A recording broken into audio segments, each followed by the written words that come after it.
part 4 of the mind games he played. So I got past, being blamed for the exhibition. I guess I didn't take it as seriously as I should have, maybe.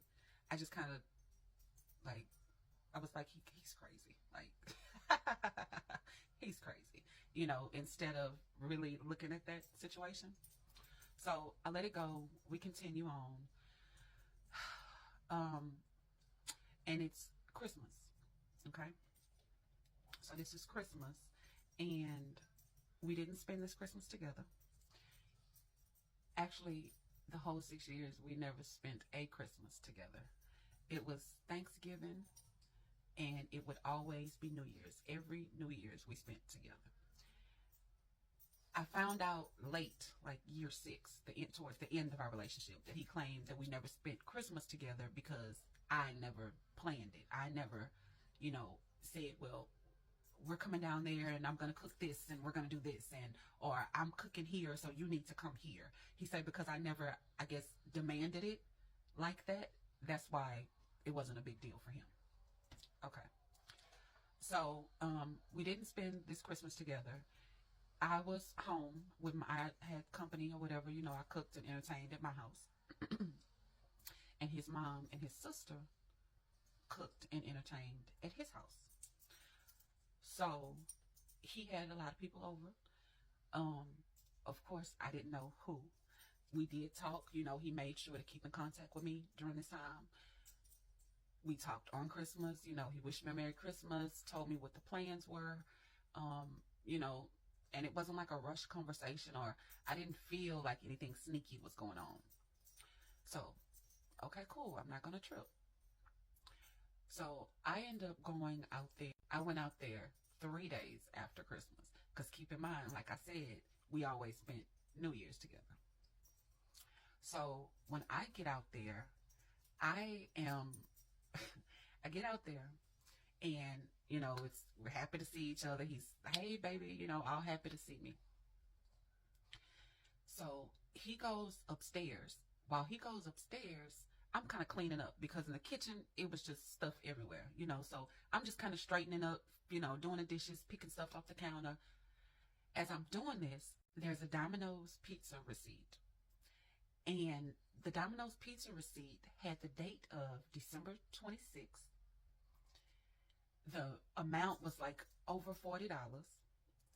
And it had the name on it of Jalissa. And it listed her phone number. Okay, that's what we're calling her for the sake of this video. So, of course, as soon as he comes downstairs, I'm asking, with the pizza receipt in my hand, who is Jalissa? Oh, she's just a family friend, is what he tells me.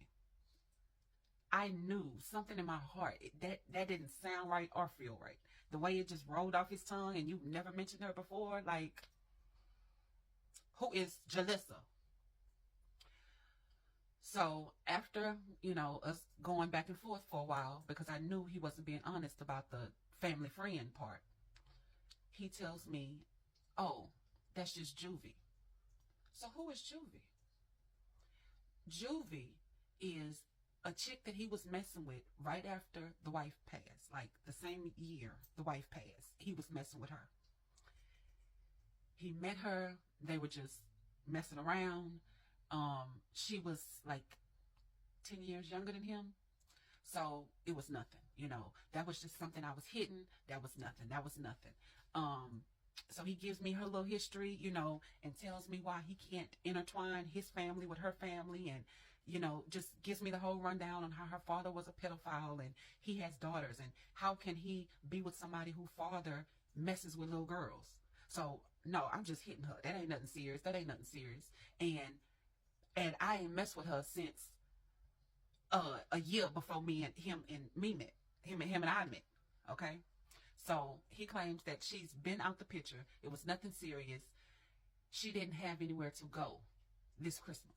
Supposedly she called and said she had gifts to drop off for his kids. So when she dropped off the gifts for his kids, she told him that she didn't have anywhere to go.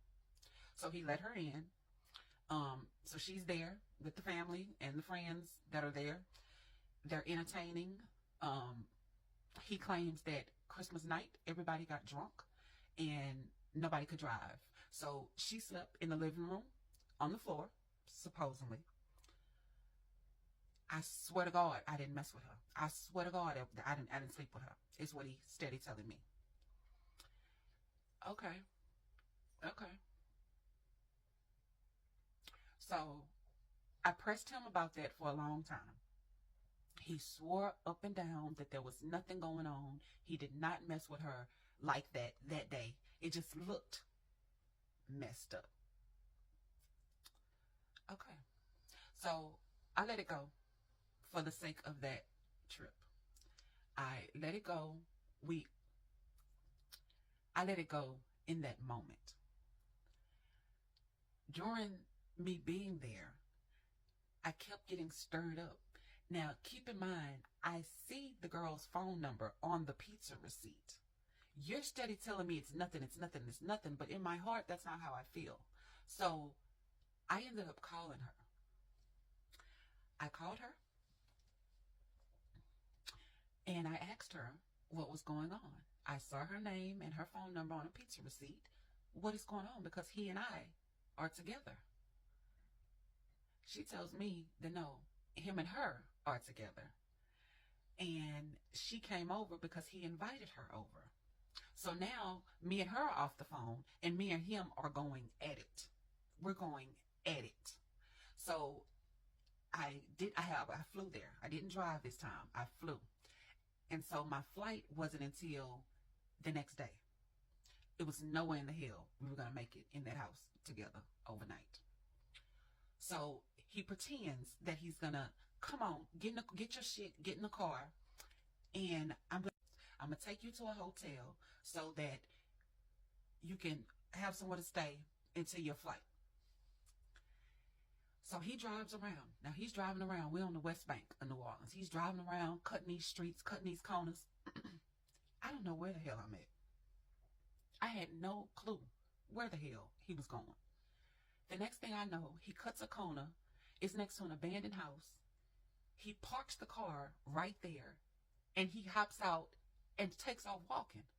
So I'm sitting in the passenger seat confused, but then on guard at the same time. So as soon as he hopped out, a switch was like, oh, he trying to abandon me here. So I grab my bag and I get out and I follow him. Where are you going, sir? So he ends up walking to this house. I knew he owned several properties in New Orleans.